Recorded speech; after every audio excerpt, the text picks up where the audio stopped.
Unlike Lombardi, whose success depended on having his players follow his instructions, I needed my players to be independent thinkers who could bang around their different points of view and reach better conclusions than any of us could come up with on our own.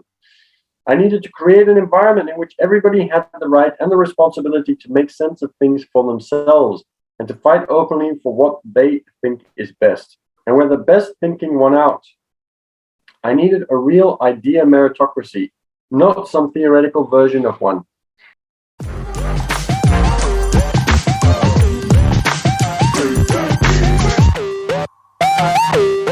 So good morning, everybody. Hope you're having a great start to the day. This is a reading with Menno.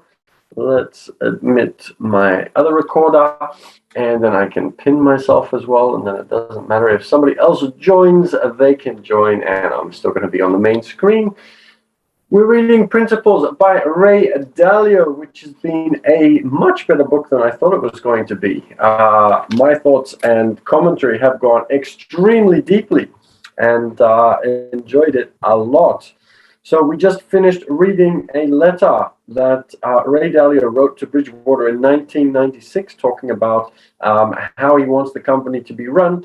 ODPER, nice to see you again. I saw you join 2 or 3 times last reading as well. And New York Women in Film and TV, hello back to you too. So last section, we were talking about tough love is effective for achieving both great work and great relationships. I'm not a big tough love person, so I had some issues with that. And if you want to watch the recording, you can watch the recording on the YouTube.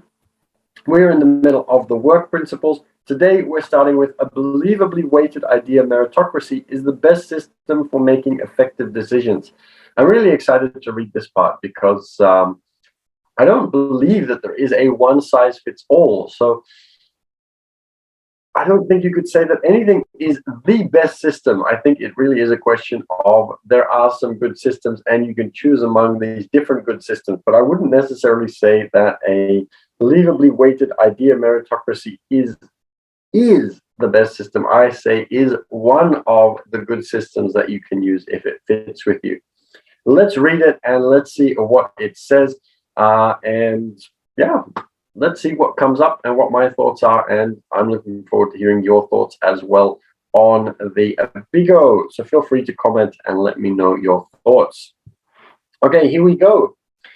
Unlike Lombardi. So yesterday we were talking about Vince Lombardi, the football coach.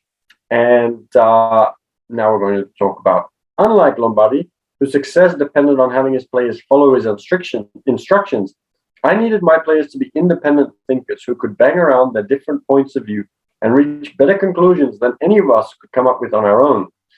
I needed to create an environment in which everybody had the right and the responsibility to make sense of things for themselves and to fight openly for what they think is best. And where the best thinking won out, I needed a real idea meritocracy, not some theoretical version of one.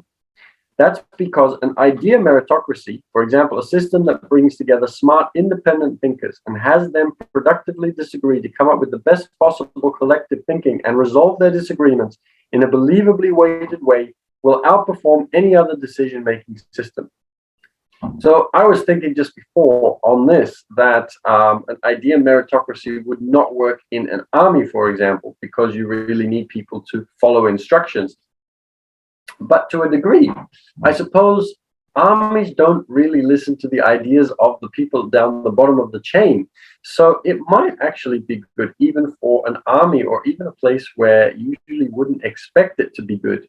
Probably the only place it wouldn't work is a dictatorship. But that is an entirely different story altogether. So I'm actually liking the idea of this idea meritocracy, and I think that it would fit in most situations. Now, obviously, it's going to depend on whether it fits the personality of the person and how the business is planned to be run. But I'm liking the idea so far. I think I always did.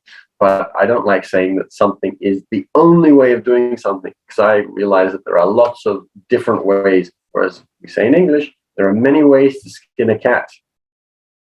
Our idea meritocratic system evolved over the decades At first, we just argued like hell with each other about what was best, and by thrashing our disagreements, came up with better paths than if we had made our decisions individually. But as I've said many times when we were talking about the same kind of ideas at the beginning of the book, you really want to avoid, if you can, the groupthink, where you have a group of people, one person will give their opinion, and then because people don't want to feel as if they are wrong, they're going to just repeat the opinion of the first person or just tweak it slightly without actually giving their real opinion. So what you want to do is you want to avoid that by getting everybody to state their opinion before the meeting happens. Way too often people will have a meeting and that is the first time when people actually state their opinion. Now you're going to lose face in front of other people. You're going to feel embarrassed or ashamed. And that's nothing to be ashamed about because that's just human nature. But you really want to avoid this idea that everybody comes in and states their opinion, because people are more likely to just follow the first person. And then you only get the first person's ideas rather than everybody's ideas, which are going to be much more diverse if everybody has to state their opinion before the meeting without anybody else present, so that nobody is going to feel as if they're going to be giving the wrong answer in front of everybody else. But as Bridgewater grew and our range of disagreements and needs to resolve them changed, we became more explicit in how this idea of meritocracy would work. We needed a system that could both effectively weigh the believability of different people to come to the best decision, and do that in a way that was so obviously fair everybody would recognize it as such. I knew that without such a system, which we would lose both the best thinking and the best thinkers, and I'd be stuck with either kiss asses or subversives who kept their disagreements and hidden resentments to themselves. For this all to work, I believed and still believe that we need to be radically truthful and radically transparent with each other. So, next section, radical truth and radical transparency. And thank you to Kingman, Hellbound, and Og Kroekstra, who have all joined. And let's have a look. I don't know. I think IDK joined as well. So great to have everybody joining today. Let's continue with radical truth and radical transparency. By radical truth, I mean not filtering one's thoughts and one's questions, especially the critical ones. If we don't talk openly about our issues and have paths for working through them, we won't have partners who collectively own our outcomes. By radical transparency, I mean giving most everyone the ability to see most everything. To give people anything less than total transparency would make them vulnerable to other spin and deny them the ability to figure things out for themselves. Radical transparency reduces harmful office politics and risks of bad behavior, because bad behavior is more likely to take place behind closed doors than out in the open. Some people have called this way of operating radical straightforwardness.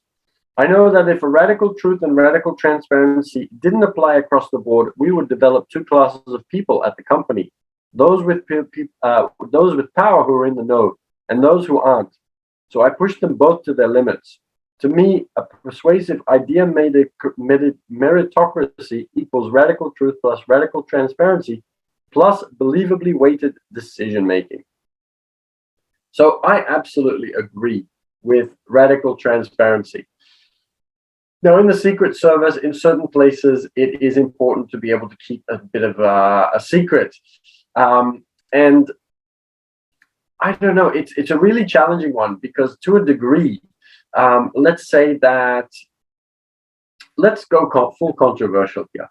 So let's say that we were to discover, which we actually did, that the constants in science are not actually constant. So gravity is about minus 9.8, I believe, if I remember correctly from high school. That was a long time ago, but I think it was minus 9.8 meters per second.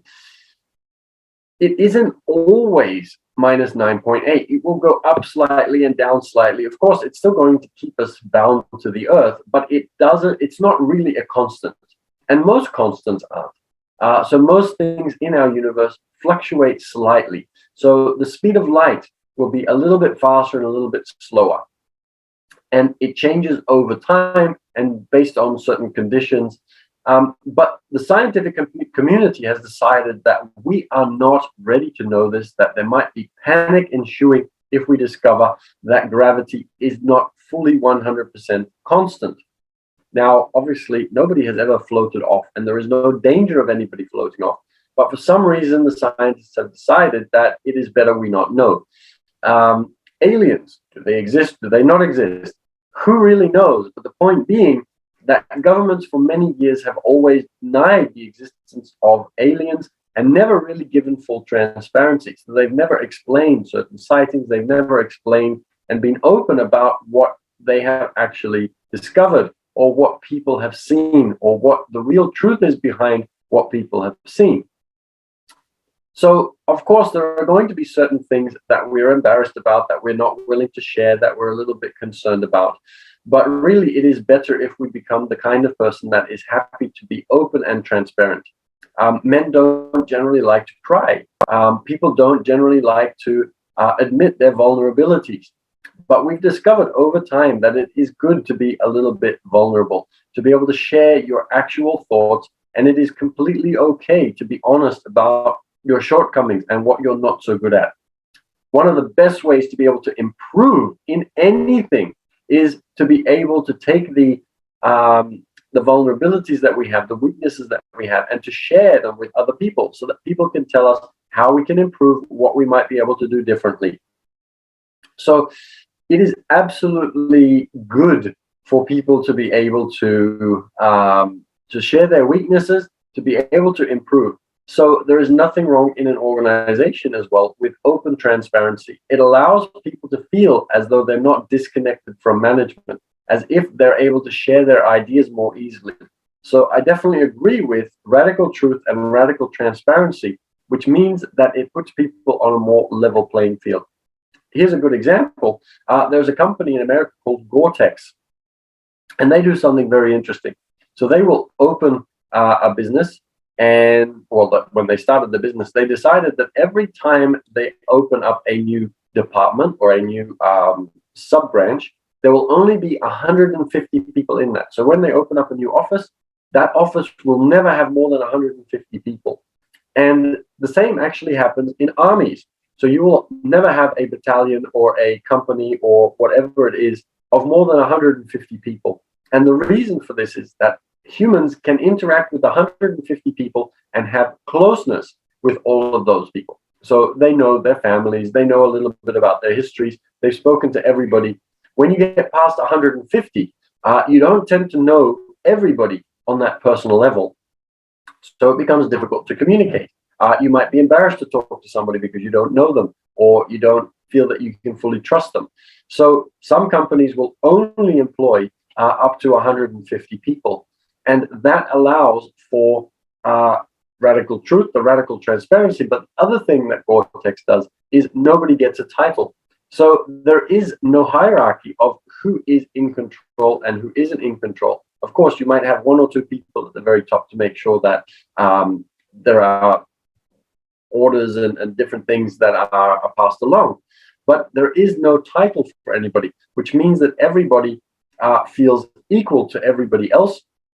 And you don't have the management that knows everything and the subordinates that just need to follow and distrust the management and don't like how the management do things, or feel that the management are keeping things to themselves, or hiding things, or exploiting the workers, all of those different kinds of things that would otherwise normally be going on. So that was a great idea from Gore-Tex, and it also relates really well to what we're talking about this morning in Ray Dalio's principles.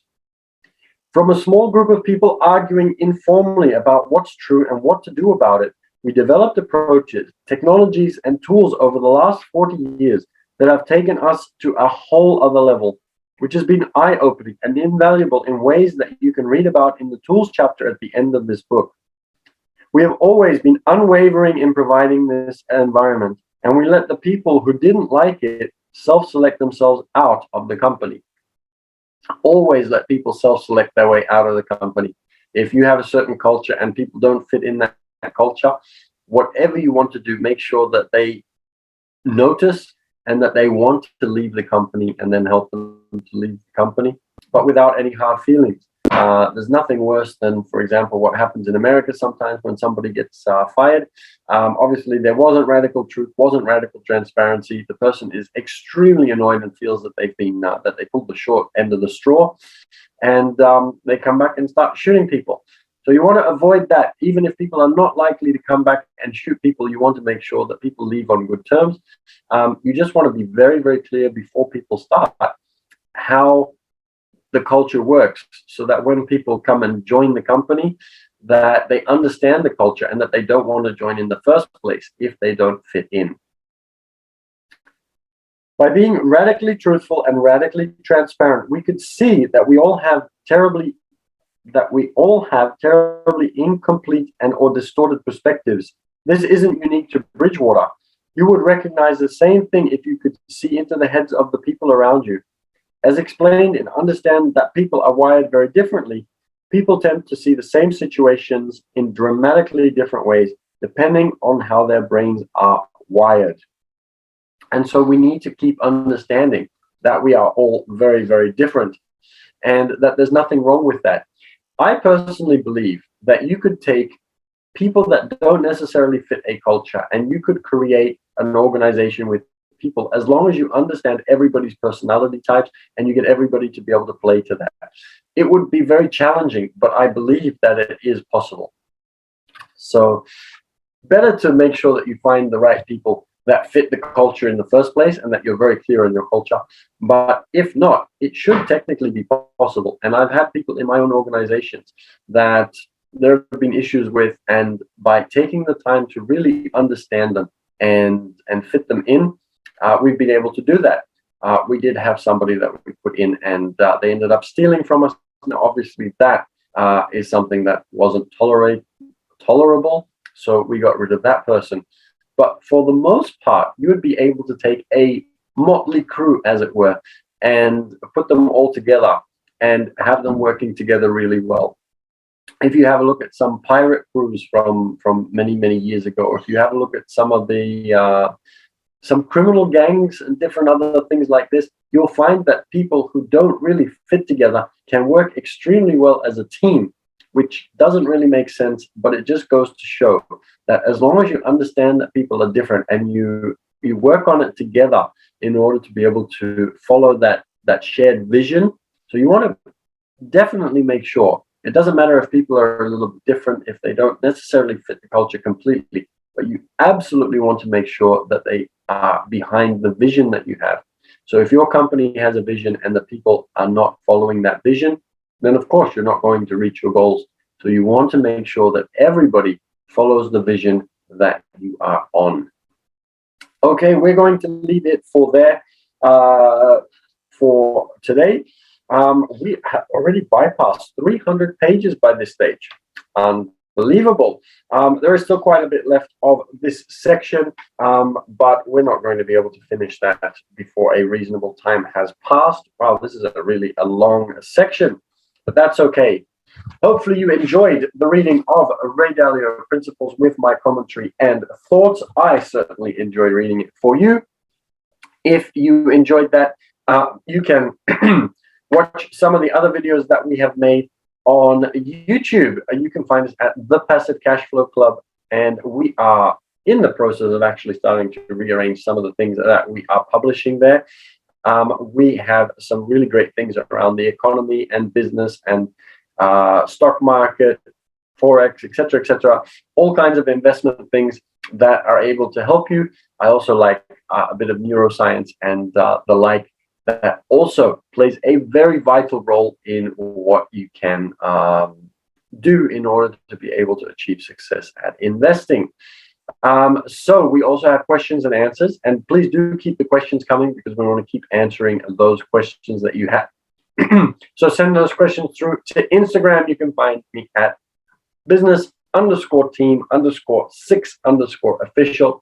And I look forward to getting to know more of you, because generally I just sit here and talk to my phone and talk to my computer. And I'd love to know who is actually on the other side of the world, perhaps, listening to me reading in the morning. So feel free to reach out. And I'm looking forward to getting to know you. Just let me know that you are reaching out from Bigo, that you've seen me excuse me, ooh, on Bigo, and I'm looking forward to getting to know more of you. So we're going to leave it at that. I'm going to stop the recording on the Zoom, and then I'm going to quickly go over to Bigo and say hello to everybody that joined over there. But before I go, remember to make the switch to unlock your rich, because there is a shortcut and a faster way to doing everything. If you keep doing everything in the same way, you will never find those shortcuts, and you will continue to do things as you've always done. Start making those shifts and unlock your rich. So I'll see you all again tomorrow for another reading at 8 a.m. Thank you for joining. I really appreciate you being here, and I'm looking forward to seeing you then.